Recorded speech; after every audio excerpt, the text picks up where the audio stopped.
What's such a boy for another reaction? In today's video, we have 10 NFL running backs who burnt out after one epic season by TPS. Make sure to like, comment, subscribe, and let's get into it. Oh, that's a lot of running backs who only had one good season. Running back is one of the toughest gigs in all of football. The average career is short, and the hits add up. Cam Scatterboo. That's why they saying the Giants might draft Jeremiah Love at 5. I don't think that's smart, and I don't see the point in doing that. But I don't know. We're just going to have to see. That's just a rumor. I don't think they're going to do that. They probably going to draft Sonny Styles or another wide receiver, Caleb Downs.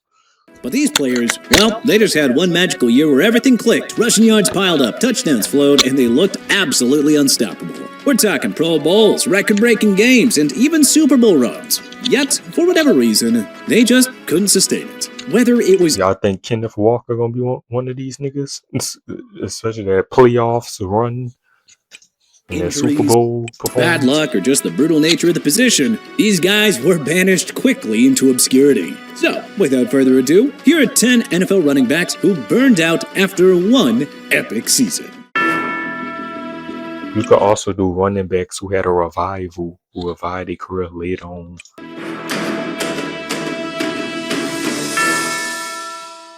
Number 10, Jay Ajayi. Oh my Starting out our list is Jay Ajayi, a guy who exploded onto the scene like a freight train, but derailed just as quickly. Drafted in the 5th round by the Miami Dolphins in 2015, Ajayi spent his rookie year mostly on the bench, scraping together less than 200 rushing yards. But 2016, well, that was his epic season. After a slow start, he caught fire mid-year, becoming only the 4th player in NFL history to rush for over 200 yards in back-to-back weeks. Against the Steelers and Bills, he torched defenses for 204 and 206 yards respectively.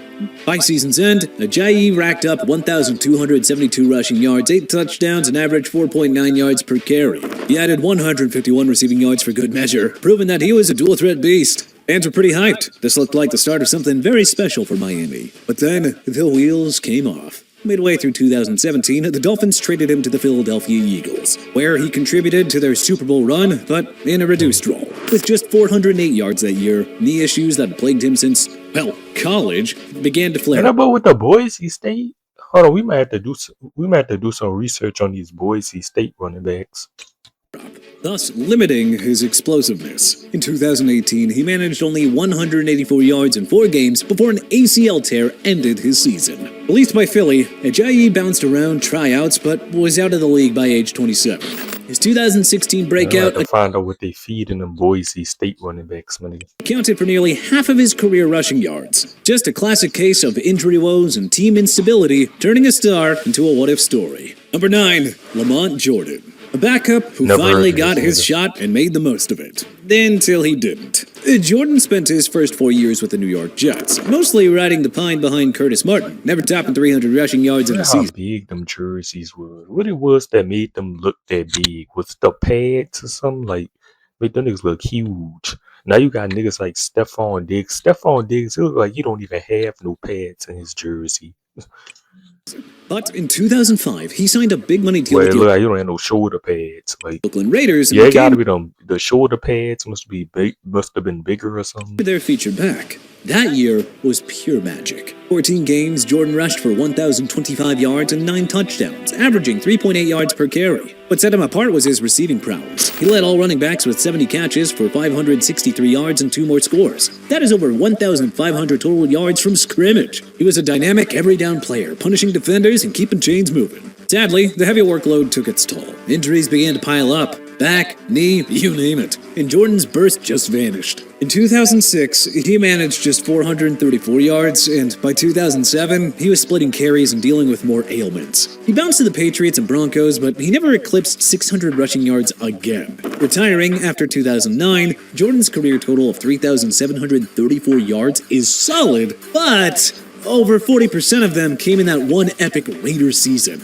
A reminder of how the RB position chews up even the toughest guys. Oh man, if only he had stayed healthy. Number 8, Spencer Ware. Late bloomer who seized his moment with the Chiefs but just couldn't hold on. Drafted in the 6th round by the Seahawks in 2013, Ware barely saw the field early on, bouncing to Kansas City's practice squad. But in 2016, with Jamal Charles sidelined, Ware stepped up as a lead back. And in 14 games, he rushed for 921 yards and 3 touchdowns, averaging 4.3 yards per carry. Add in 447 receiving yards and 2 more scores, and you've got nearly 1,400 total yards. He was physical, versatile, and a key part of Andy Reid's offense, helping the Chiefs make the playoffs. Then, disaster struck. In the 2017 preseason, Ware tore his PCL and LCL.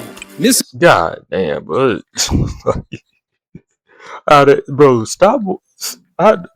stop. To the little kids that's probably watching this, bro, stop trying to play running back. I'm sorry, gang. Like, bro, play cornerback or wide receiver or something. You gonna have a longer lasting career and you gonna make more money, gang. Like, niggas lasting 3 years in the league. Like, he probably made some millions. It's like, damn, my nigga. Like, man, play free safety. Play safety. Be a defender or something. I don't fucking know.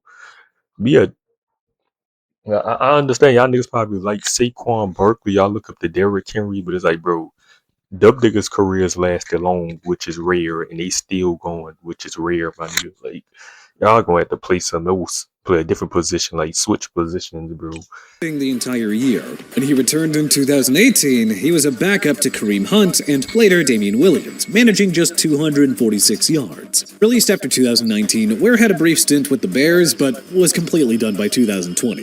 That 2016 season was his only time as a starter, accounting for over half of his career production. Injuries are a running back's worst enemy, and Ware's story shows how one bad hit can end one's dreams. Yup. Number 7, Olandis Gary. A classic Broncos one-year wonder in the Mike Shanahan era. A 4th-round pick in 1999, Gary was thrust into the spotlight when Terrell Davis went down with a season-ending injury in Week 4. The rookie didn't miss a beat, starting the next 12 games and rushing for 1,159 yards with 7 touchdowns, averaging 4.2 yards per carry. He added 159 receiving yards, totaling over 1,300 scrimmage yards. His tough running style helped keep Denver competitive, and fans thought that they'd found Davis's heir. But no, in the first game of 2000, Gary tore his ACL, missing the rest of the year. He returned in 2001, but he just didn't have that same spark, topping out at 384 yards that season. Bouncing between the Broncos and Lions, Gary's career ended after 2003 with just 1,486 total rushing yards, over 75% from that epic 99 campaign. The injuries are very brutal, especially for RBs, and Gary's is a textbook example of just how fragile success can be in the NFL. For 6, Liddell. Don't play running back, kids. Switch positions, my nigga. Niggas, everybody not about to be fucking Derrick Henry, Saquon Barkley, playing 10 years, playing multiple seasons as a top running back in the league, bro. That shit rare. Drafted by Washington in the 2nd round in 2002, Betts spent his first 4 years as a backup to Clinton Portis, never exceeding 338 rushing yards. But in 2006, with Portis hurt early, Betts became the starter. He delivered big time, though, rushing for 1,154 yards and 4 touchdowns at 4.7 yards per carry. With 445 receiving yards and a score, that is over 1,500 total yards in 16 games. Even Saquon kind of took a step back from the season he had last year.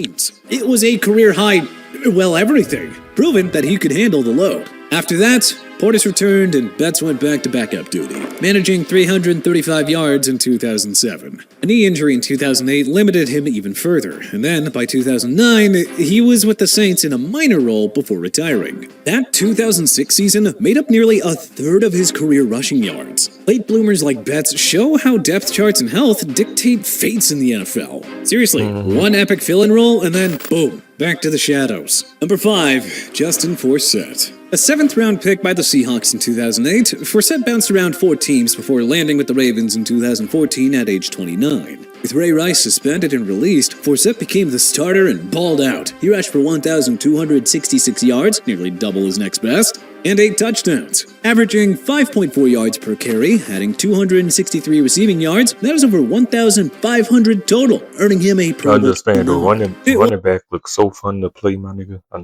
I know that shit. It looks so fun to play. It was a feel-good story of perseverance finally paying off. But in 2015, Forsett suffered a broken arm after 638 yards, and in 2016, he split time before being released mid-season. A brief Lions stint yielded 111 yards, But Forsett retired after that. His epic 2014 season made up for over half of his career production. Age and injuries caught up fast, turning a breakout into a brief flash. Number 4, Steve Slayton. A third-round pick by the Texans in 2008, Slayton led all rookies with 1,282 rushing yards and 9 touchdowns, averaging 4.8 yards per carry. He added 377 receiving yards and a score, totaling nearly 1,700 scrimmage yards. It was a dominant debut, hinting at stardom. Then he added 20 pounds of muscle for 2009, and, well, he lost a significant amount of his burst. Fumbleitis and a neck injury limited him to 437 yards. Released before his rookie deal ended, Slayton had stints with the Dolphins and CFL, but never quite recovered. Over 60% of his career yards came in 2008. Showing off that sometimes changing what works really backfires spectacularly. Number 3,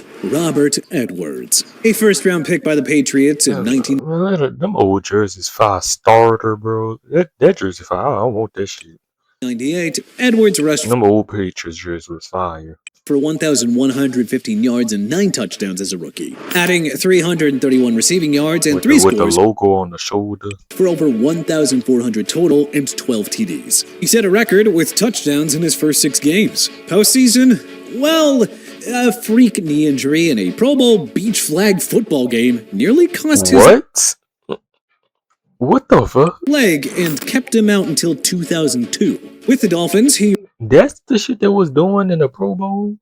rushed for 107 yards in a backup role. And then he played in the CFL. That 98 season was over 70%. But also, what I say about kids saying kids don't play running back, the surgeries and the medicine is way more better. A lot of these running backs was playing in the 2000s, in the early 2010s and shit.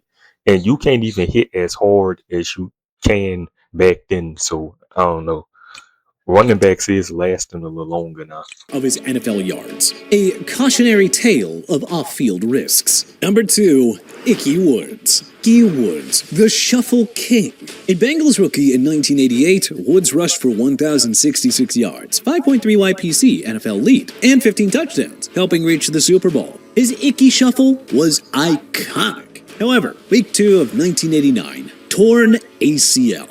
Never regained form again. Rushing for under 500 yards over 3 more years. Look at that Jerry curl. Was out of the league by 1992, with his epic year accounting for over 60% of his career production. Knee injuries strike yet again. Number 1, Peyton Hillis. Oh my gosh. Oh, Peyton Hillis. Peyton Hillis, you should have been a linebacker, boy. You big as it. You should have been The a Madden linebacker.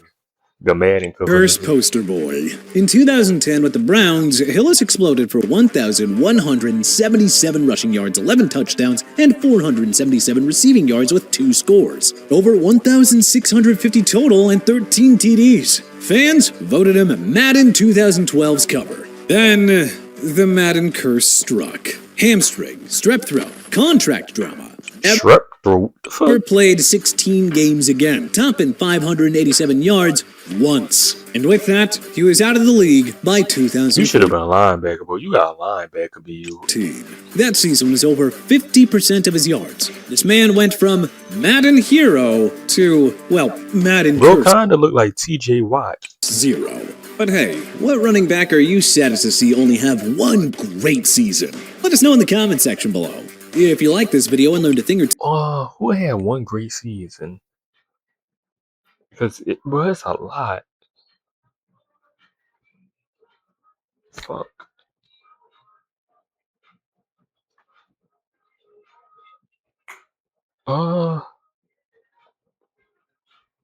Now I can't really think of no niggas. It was a lot of niggas though that only had one great season.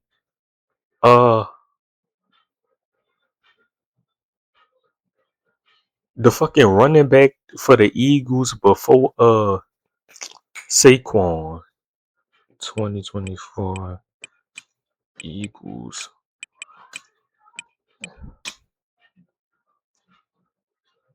Kenny.